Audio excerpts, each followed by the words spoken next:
Shalom a todas. Estamos iniciando a Parashá Matot e vamos ler o que diz o texto. Embora ela começa no capítulo 30 de Números, o assunto dela reporta o que está escrito em Deuteronômio 23, versos 22 a 24, que diz assim: Quando fizeres algum voto ao Eterno teu Deus, não demorarás em pagá-lo, pois o requererá o Eterno teu Deus de ti, e haverá em ti pecado. Porém, se te abstiveres de fazer voto, não haverá pecado em ti.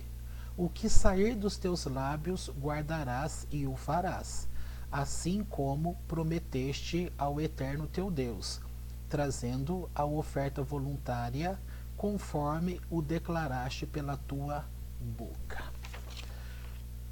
Em relação à nossa paraxá, ela vai tratar do assunto dos votos. E a questão dos votos é bem interessante porque em nossa cultura no Brasil, nós somos ensinados, se não em casa, nós somos ensinados pela religião, pelas pessoas, pelos amigos. Sempre há um tipo de voto, superstição, sempre alguma coisa, um juramento. Isso é muito comum em nossas vidas.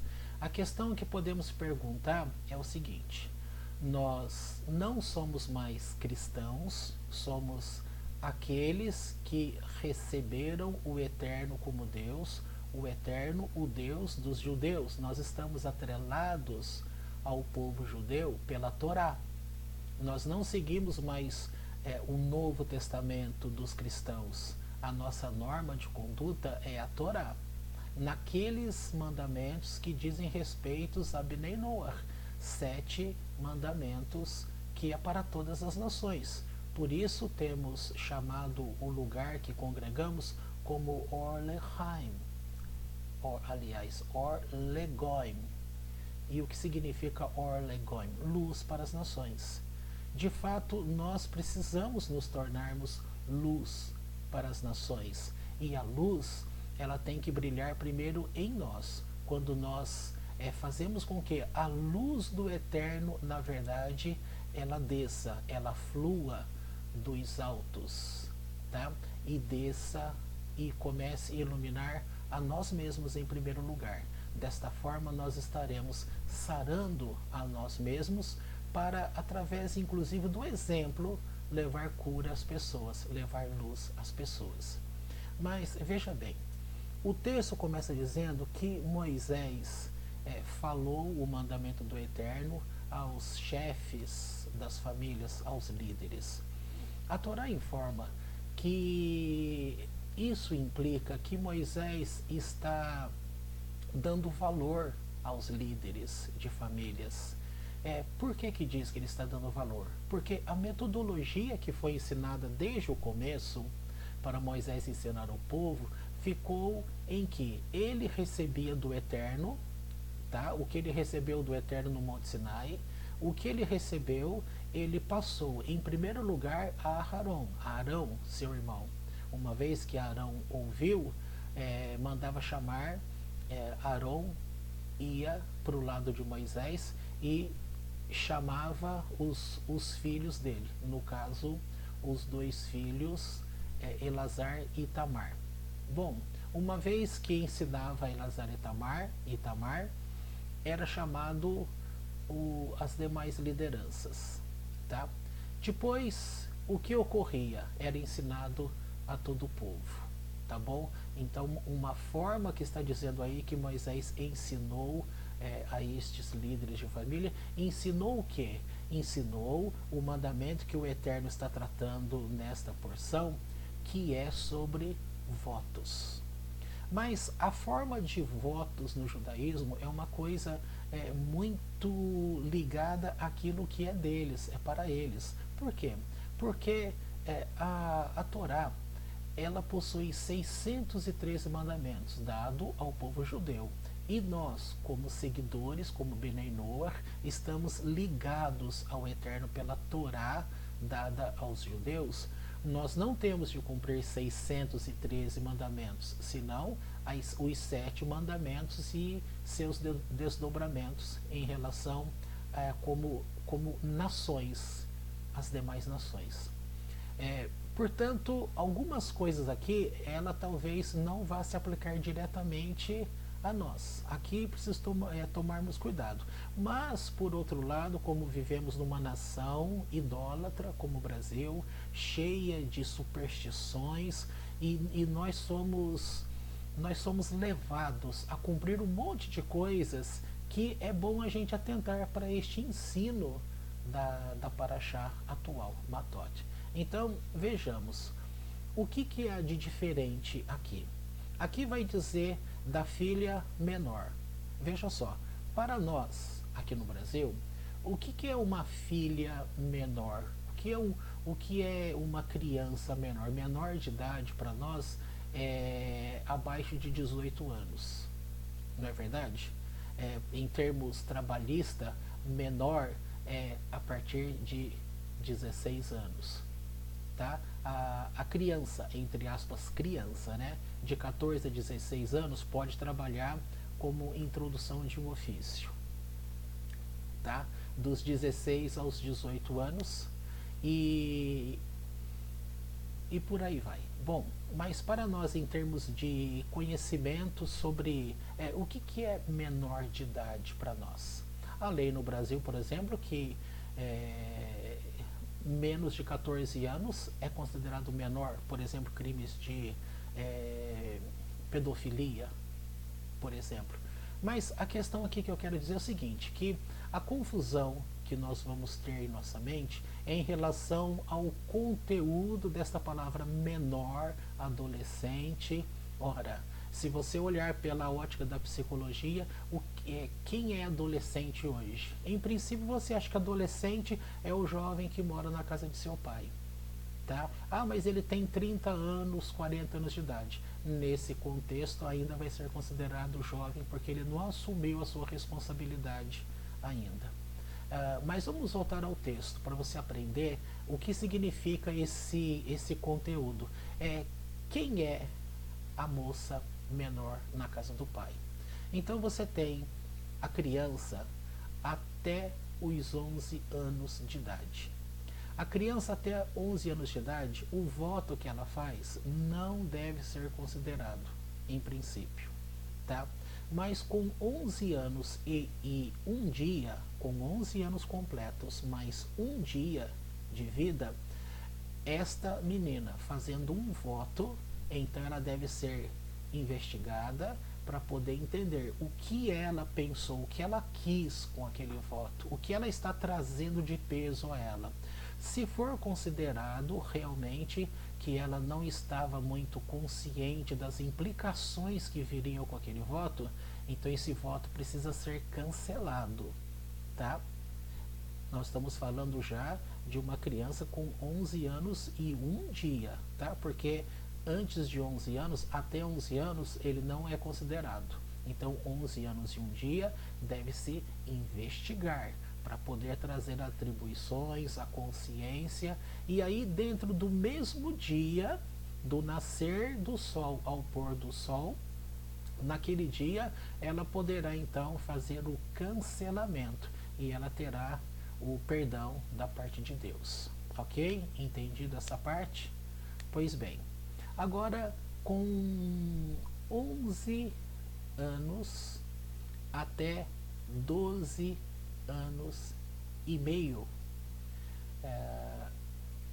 aliás, nós falamos da menor, né? A menor é até 11 anos. De 11 anos e um dia até 12 anos e meio, nós temos aqui a posição de adolescente. A menina adolescente. Nesse caso, ela estando na casa de seu pai, ela está debaixo da orientação e regras da casa do pai. O pai é a autoridade sobre ela. O pai, portanto, ele pode anular os votos feitos por essa menina. Tá? Agora, a menina com 12 anos e meio, ela já não vai ser investigada o tipo de voto que ela fez, porque ela já será considerada adulta. Isso mesmo. Enquanto você está acostumado aqui no Brasil que o adulto ele é acima de 21 anos ou acima de 18 anos, na lei judaica você tem um menino que vai fazer o bar mitzvah com 13 anos de idade e a menina fará aos 12. Então, com 12 anos e meio, a menina já é adulta, ela já é consciente de seus atos, ela já vai responder e já estará em obrigação em cumprir os mandamentos da Torá, tá certo? Aí, na sequência desse texto, vai ensinar sobre quem é que pode fazer a quebra destes votos, tá? A menina na vida ativa, na vida adulta, a mulher na vida adulta, ou seja, a partir de 12 anos e 6 meses, ela já está diante da liberdade. Ela tem autoridade para fazer os votos que ela quiser e ela estará presa a eles, ela será responsabilizada e ela estará responsabilizada diante da lei da Torá, tanto quanto os homens, sem diferenciação, tá bom? No caso, a mulher menor, até 11 anos de idade, não vai ser cobrado dela o cumprimento de mitzvot. Mais de 11 anos e um dia, até 12 anos e um dia, o que vai acontecer? Ela fazendo um voto, esse voto vai ter que ser investigado para saber qual é a causa, para quem ela fez, qual é a consequência disso, e desta forma ela poderá cancelar o voto dentro daquele dia, desde o começo do dia ao final do dia, ou seja, o nascente do sol e o pôr do sol, tá certo?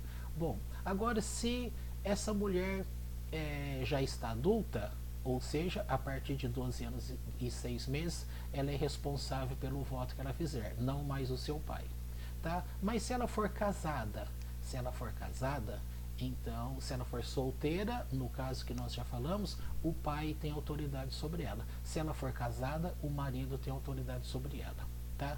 Mas vamos tomar cuidado aqui, que este poder do marido sobre elas, mulheres, não significa que ele manda em tudo nelas. Ele vai poder, se ele ouvir, ele vai poder validar aquele voto que a esposa fez, ou ele vai poder revogar aquele voto, tá bom? O que significa isso? Significa que ele vai poder revogar qualquer tipo de voto? Não necessariamente, não é todos, mas diz a Torá que somente aqueles que afligem a alma. E nesse caso tem que seguir o tratado Nedarim do Talmud, que vai discutir quais são os tipos de votos que vai afligir a alma, entendeu? Agora vamos passar, deixa eu dar uma olhada no que eu coloquei no nosso papel, para poder te dar uma, vamos geral. Já falamos que Moisés respeitou os chefes de família, enfatizando o ensino. Qual ensino? Que a anulação dos votos deve ser realizada por um indivíduo perito nas leis pertinentes. Caso não tenha um indivíduo, então a pessoa que faz o voto poderá anulá-lo diante de 3 pessoas. O sábio anula, tá? O marido revoga. Já lemos Deuteronômio 23, dos versos 22 a 24. Então podemos...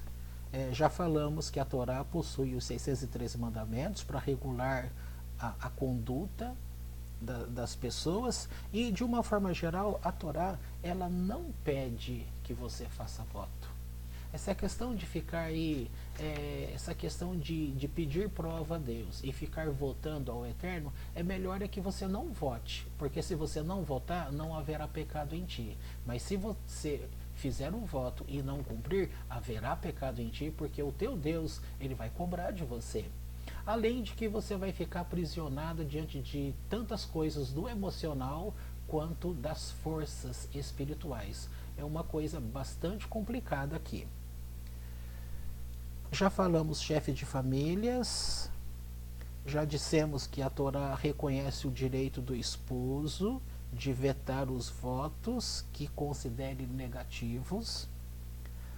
Já declaramos que a mulher maior, não submetida a pai e esposo, ela está submetida à lei tanto quanto os homens. E já declaramos que a anulação de votos, chamada Hatarat Nedarim, está na Mishnah, que, olha que interessante, a anulação dos votos voa pelos ares e não tem base de apoio na Torá escrita, tratado Hagigah 10a. O que quer dizer, em outras palavras, que tudo concernente à anulação de votos pertence à área da religião de Israel, chamada Torá Shebel Peh, que é a tradição oral. É importante, portanto, que se siga a orientação dos sábios, a forma correta de interpretação. Cada pessoa não pode ter a sua interpretação. A Torá oral, ela existe para isso. Existe a opinião de inúmeros sábios. A pessoa estará totalmente coberta por todo tipo de orientação, tá certo? Para ela não incorrer em erro. Deixa eu ver o que tem mais aqui. Já dissemos que quem pode anular? O pai, o esposo e um sábio conhecedor da lei pertinente.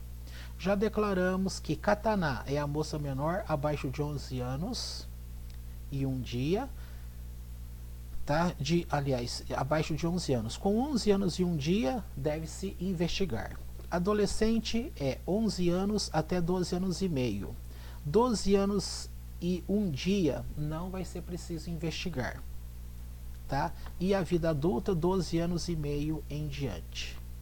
Eu anotei aqui, olha, uma mulher faz votos na casa de seu pai antes de casar-se e seu pai não a impediu.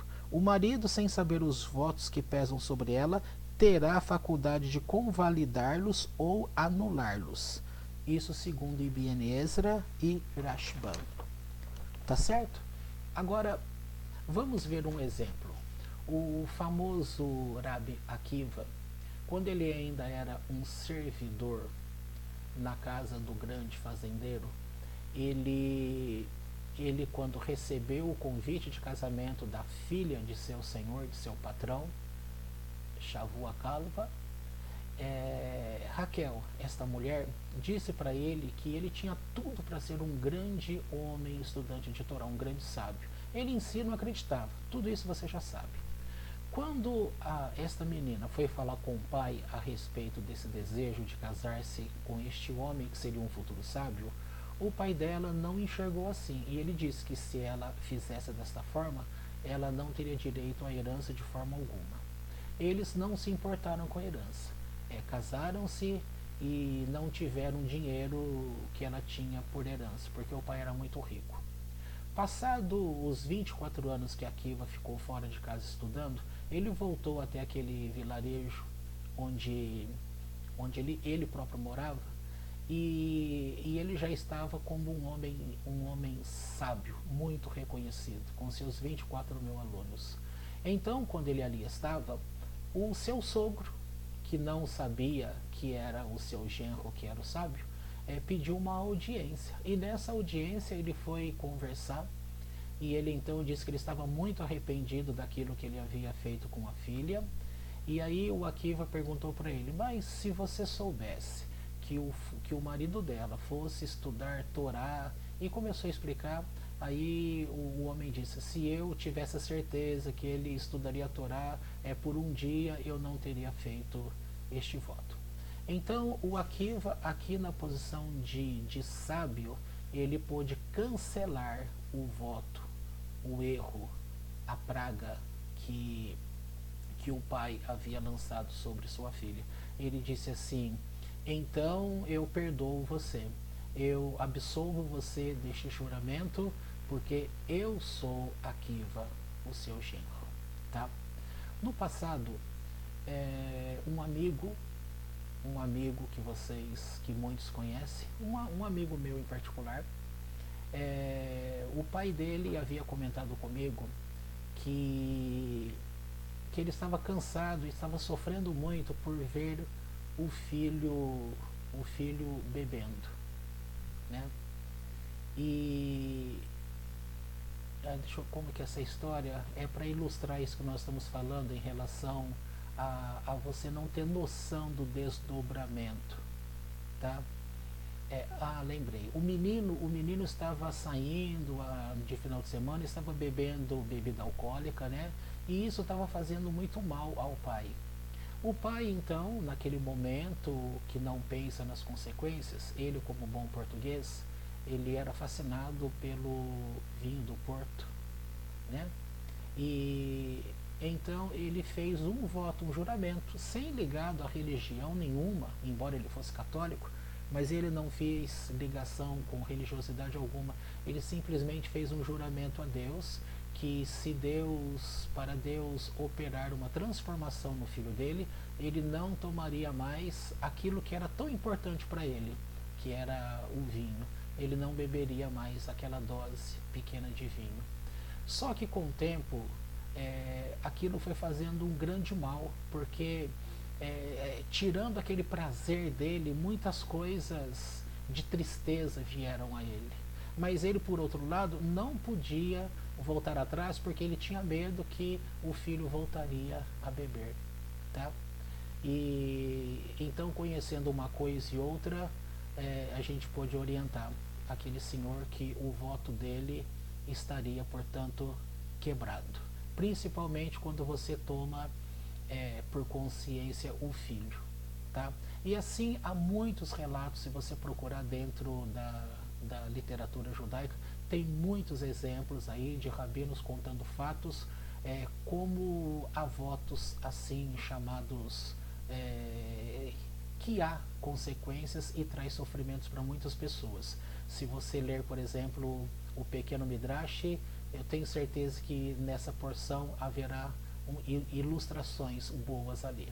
Portanto, nessa aulinha de hoje já podemos parar por aqui e a gente dá continuidade amanhã. Que você tenha um excelente dia e que o Eterno mantenha a luz dele sobre todos nós. Shalom.